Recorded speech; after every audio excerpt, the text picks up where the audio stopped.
What's up, guys? I'm Gerard. This is my dad, and this is Comic Wars. And today we are going to talk about a little delicate situation. Yes, it can get touchy. I know people feel certain ways. Who is the best Robin? Yes, we're going to go there today. Damien ring. It's Corona. I'm playing. I'm playing. All right, check it. So before we get into who we personally feel is the best Robin is out there, let's give you the backstory on the family of Robins. First, you've got the original Dick Grayson. Da-da-da! So Dick Grayson was part of the Batman story, Batman family, and he was one half of the dynamic duo. Ha! So his backstory is he was part of an acrobatic family, the Flying Graysons. That didn't end well. No, they end up being killed. Like, have you ever seen Final Destination 5 where the gymnast is walking, does the flip, and then she ends up like this? Too soon. So anyway, Batman takes him in and helps him get through that and get past that, and decides to have him become his ward. All right, that means that Batman provides for him, teaches him, gets him an education to make sure that he goes on and does well. But what little people do know is that Robin serves a purpose. So basically, I've heard different things about this. Basically, Robins keep Batman from going over the edge. There has been some talk about Robin being a stabilizing force. So Dick Grayson becomes his Robin, the boy wonder who's supposed to be a karate expert. Now here's a controversial thing. Dick Grayson's Robin was so good in martial arts that he fought the Green Hornet's sidekick Kato to a standstill. Now, that was in the TV series, and it was controversial because the guy who played Kato was none other than Bruce Lee.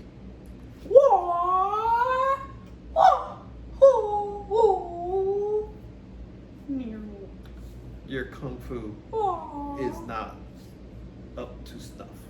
You must go train more.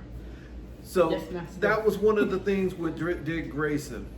All right, now Dick Grayson eventually grew up.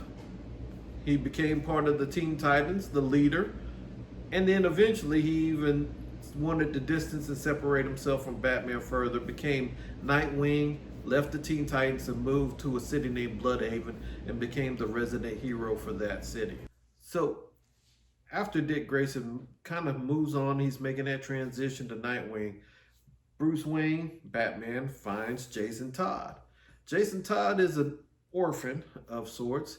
He only has his mom, but his mom is not a good role model as she's a druggie. She's on drugs and, not able to take care of him.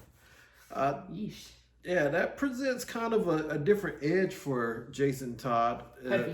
Take on Robin. He was very heavy-handed.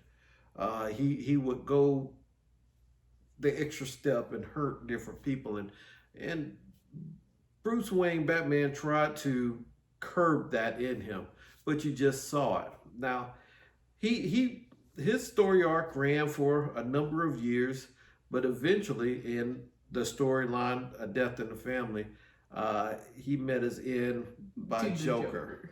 And the Joker ambushed him, set him up using his mother, and beat him to death with a crowbar. Man, that was bloody. Yeah. If you played the game, I mean, Arkham Knight, that was horrid.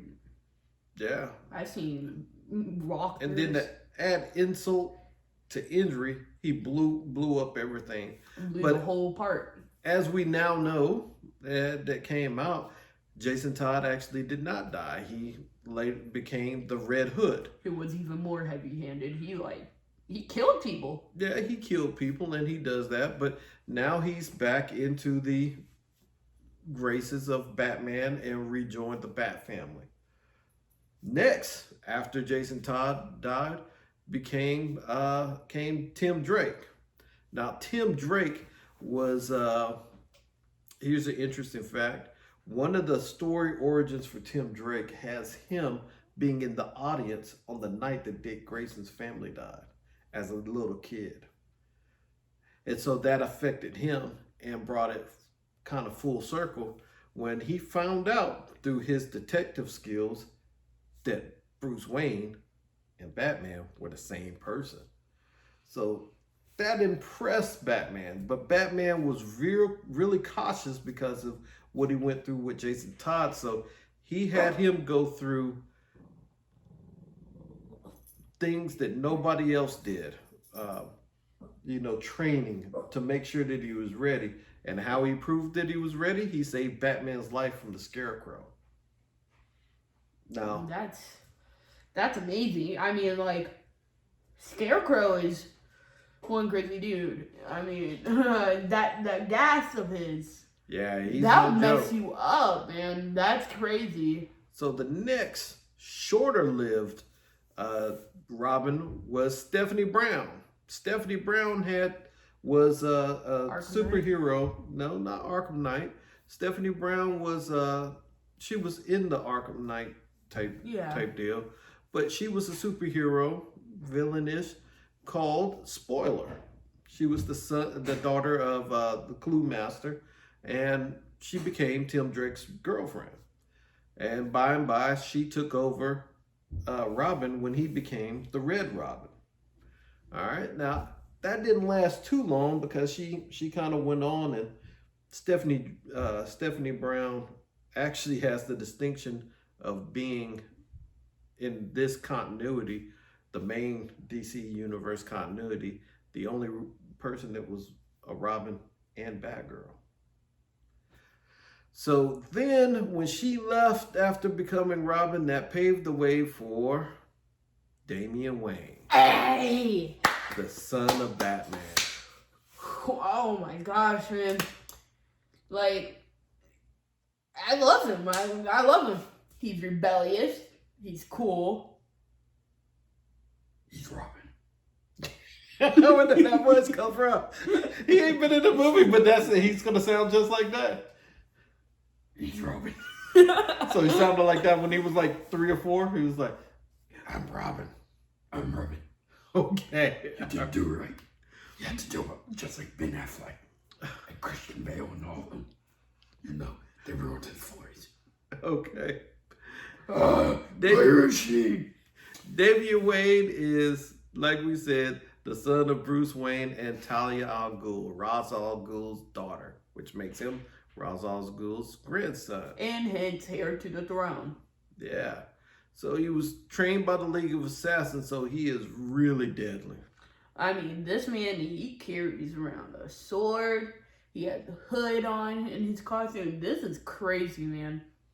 He goes toe-to-toe with Dick Grayson. Yeah. So there you have a brief history of it. No, you didn't give Damian Wayne enough credit.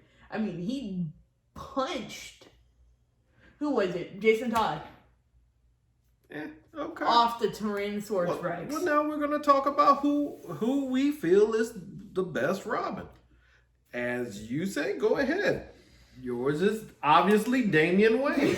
Yeah, I mean, like you said, he's deadly. He's also very smart. He is smart.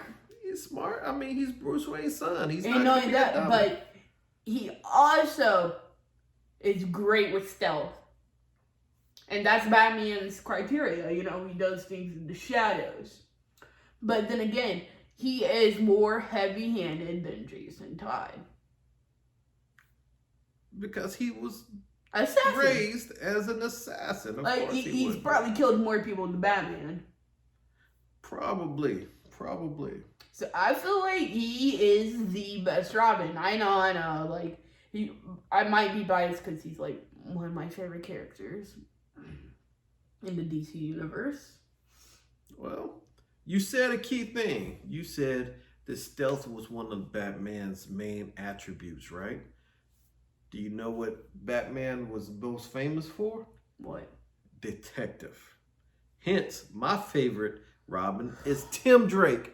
Because, believe it or not, Tim Drake was a detective first. He found out who Batman was. You know how Damien Wayne found out who Batman was?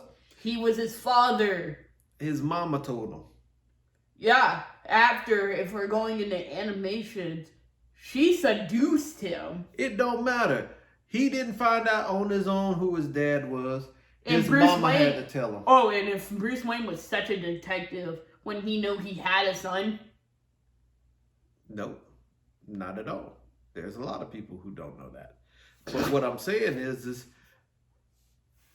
Tim Drake actually put in the work and figured it out. And that's what led Batman to selecting him as Robin. Well, we're going to drop this as a draw, guys. Well, hey, draw if you want. I'm just saying, Tim Drake, baby. Damien Wayne. That was a katana. Yeah, you know. Alright, we're going to draw this. Drop a like, subscribe, hit the notification bell, and leave a comment on what we can do next. See ya. Peace. This was Comic Wars.